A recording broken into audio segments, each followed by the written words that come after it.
नमस्कार दोस्तों, आपका हमारे चैनल उत्तरांचल क्लासेस में बहुत बहुत स्वागत है।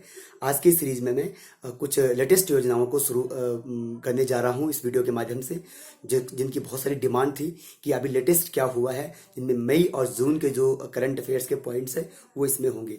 पहले योजना जो है गरीब कल्याण योजना। इस गरीब कल्याण योजना को 20 जून 2020 को प्राइम मिनिस्टर मोदी जी ने इसको लॉन्च किया है। ये योजना विशेषतः उन लोगों के लिए है जो कि प्रवासी जो लोग हैं, जो कि अपने अपने कार्यस्थलों पर बाहर किसी जॉब के कारण या अन्य चीज़ों के लिए चले गए थे। उनका सेटलमेंट बाहर था और कोविड-19 के प्रकोप से वह पुनः अपने घरों को लौटे हैं। तो जब वो घरों को लौटे हैं तो दे आर जॉबलेस, क्योंकि वो उनके पास अभी कोई जॉब नहीं है।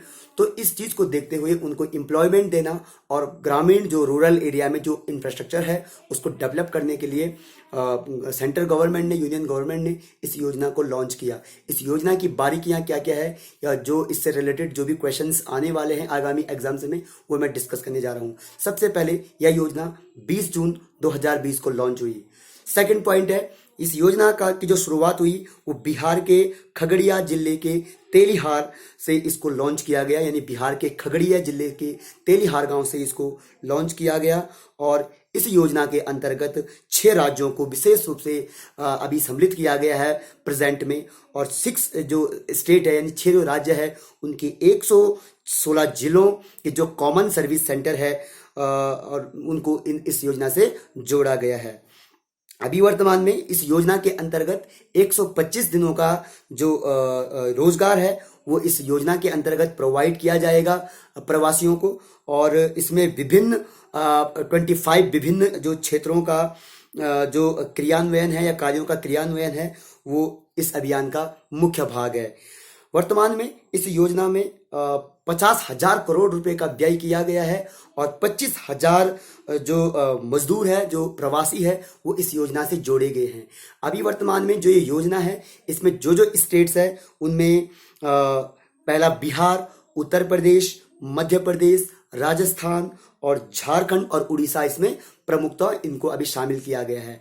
इस योजना का के माध्यम से 125 दिन का रोजगार फिक्स किया गया है और बाद में इस योजना को मनरेगा यानी Mahatma Gandhi national rural employment guarantee act योजना जो है उससे इसको क्या किया जाएगा, जोड़ा जाएगा। यह योजना प्रवासियों को जॉब दिलाने के लिए या ग्रामीण स्तर पर जो अवसंरचना है ग्रामीण क्षेत्रों की या जो आपका मैन्युफैक्चर है उसको स्थापित करने में इस योजना का बहुत बड़ा हाथ होगा। और यह धीरे धीरे यह योजना भारत के अन्य राज्यों में भी प्रारंभ कर दी जाएगी। इसके बाद दूसरा पॉइंट जो हमारा करंट अफेयर्स का है कि जहां लॉकडाउन में जो इंटरनेशनल जो स्तर पे जो लॉकडाउन की जो प्रणाली अपनाई गई थी, हर देशों ने उस पर काम किया। भारत ने भी लॉकडाउन को इस कोविड-19 के ट्रांसमिशन को रोकने के लिए प्रारंभ किया था।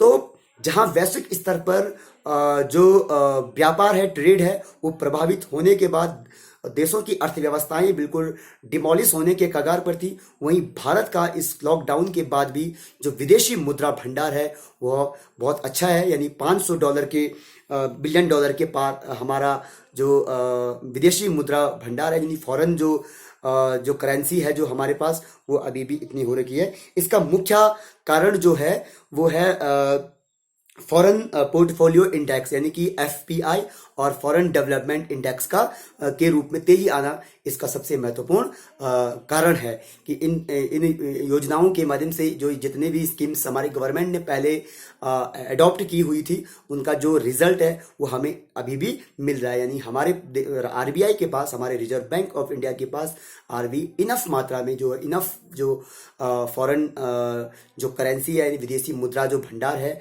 वह संपूर्ण रूप से है।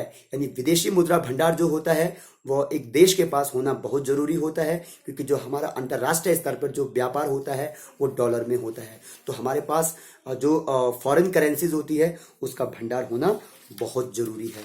अगली कड़ी में दोस्तों मैं डिस्कस करूंगा कि अंतरिक्ष क्षेत्र को लेकर यानी स्पेस को लेकर सेंट्रल गवर्नमेंट ने, यूनियन गवर्नमेंट ने एक बहुत ही बड़ा कदम उठाया है, जहां आज भारत विश्व स्तर पर बड़े बड़े जो क्लब है उनमें शामिल हो रहा है। यानी कि हमने वो कीर्तिमान अंतर्राष्ट्रीय स्तर पर, ग्लोबल लेवल पर हासिल कर दिया है, जिनमें अमेरिका, ब्रिटेन, रशिया या चाइना जैसे कंट्रीज जहां पर है। यानी विकसित देशों के जो भी कारनामे होते हैं, जो भी उनके उनके द्वारा किए गए कार्य हैं, उनमें भारत भी सम्मिलित हो गया है। इसी में एक सबसे महत्वपूर्ण है, अंतरिक्ष विभाग को देखते हुए एक इन स्पेस का गठन यूनियन गवर्नमेंट ने अभी किया है। जो ये इन स्पेस है, इसकी फुल फॉर्म है Indian national space promotion and authorisation centre. इसके माध्यम से क्या हो जाएगा कि जो हमारे स्पेस जितने भी मिशन होते हैं, अंतरिक्ष में कोई भी जो अपना जो प्रोजेक्ट हमारा भेजने का हो, सैटेलाइट्स वगैरह या जो भी रिसर्च से संबंधित जो भी होगा, उसमें प्राइवेटाइजेशन यानी कि जो निजीकरण को इसमें बढ़ावा दिया गया है। इसमें इसरो भी पीछे से क्या करेगा, हेल्प करेगा। यानी कि जितनी भी बड़ी कंपनीज इसमें इन्वेस्टमेंट करना चाहे वो स्पेस में कर सकती है। गौरतलब है कि यह नियम, यह जो डिसीजन लिया गया है, ये इसलिए लिया गया है क्योंकि इसरो के जो भी प्रोजेक्ट होते हैं स्पेस को लेकर, उसमें बहुत ज़्यादा पैसा खर्च होता है, जिससे कि कुछ मिशंस क्या हो जाते हैं कि सक्सेसफुल नहीं हो पाते हैं। तो इस चीज़ को देखते हुए प्राइवेट कंपनियों को इसमें संलिप्त किया गया है, जो कि एक बहुत अच्छा कदम है। अगर प्राइवेट कंपनियां डायरेक्टली इसमें इन्वॉल्व हो जाती है तो ये हमारे स्पेस में जितने भी हमारे जो सफलता है स्पेस के सेक्टर में, वो वृद्धि हो जाएगी उसकी। अभी रिसेंटली हमने सुना कि अमेरिका की जो कंपनी है, उसमें जो आपके बहुत बड़ा उस कंपनी का रोल रहा है, यानी कि जो टेस्ला जो है, टेस्ला समूह के जो ऑनर है, यानी कि उन्होंने एक बहुत बड़ा कदम उठाया है। उन्होंने बहुत सारे स्पेस जो प्रोजेक्ट से उनको उस अपनी निजी कंपनी के माध्यम से भेजा है। तो उसी की राह पर भारत भी क्या कर रहा है, अपने कदम बढ़ा रहा है। अगला जो हमारा पॉइंट है, एक 2020 में अप्रैल के मंथ में एक युक्ति योजना जो थी, एक युक्ति पहल सेंट्रल गवर्नमेंट ने, यूनियन गवर्नमेंट ने की थी।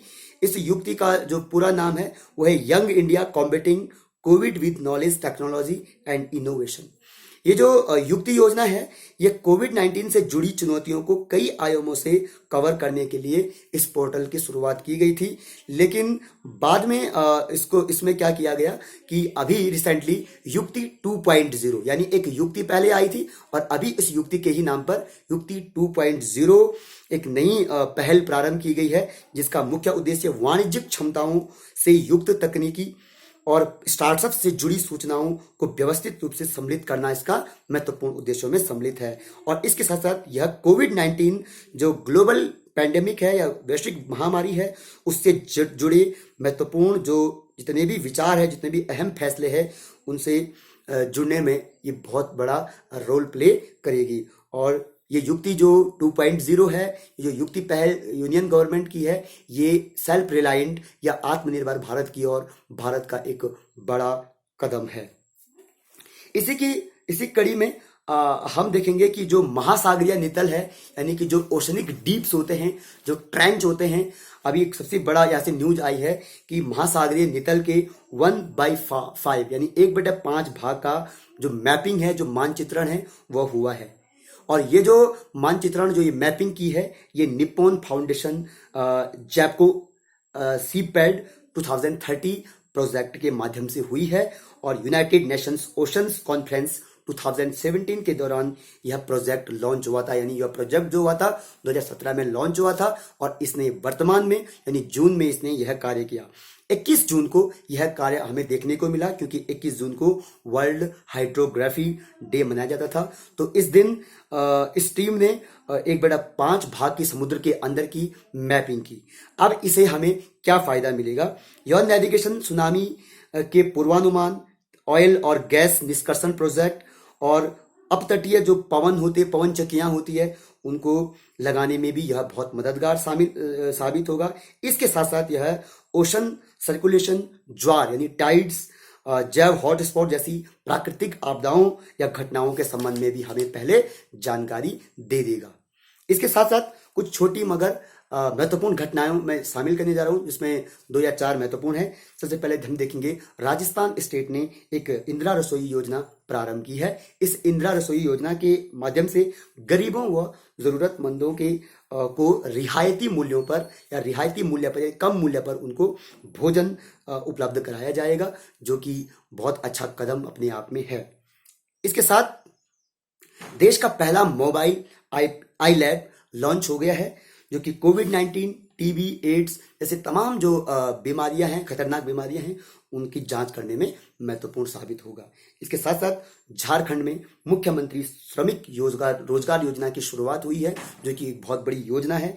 यह मनरेगा की तर्ज पर यह योजना लॉन्च हुई है और इसमें शहरी अकुशल जो कामगार हैं उनको 100 दिन का रोजगार मुहैया कराया जाएगा, जो कि अन्य स्टेट्स के लिए भी एक बहुत बड़ा एक प्रेरणा का बिंदु है और जल्दी अन्य स्टेट्स भी इन योजनाओं पर कार्य करेंगे। आज के इस वीडियो में मैंने कुछ लेटेस्ट मगर महत्वपूर्ण जो घटनाएं थी उन पर डिस्कस किया। मुझे पूरी उम्मीद है कि आपको मेरा ये वीडियो पसंद आएगा। अगर आपको मेरा ये वीडियो पसंद आया तो आप मेरे चैनल को सब्सक्राइब, लाइक और शेयर करना न भूलें। बहुत बहुत धन्यवाद। थैंक्स।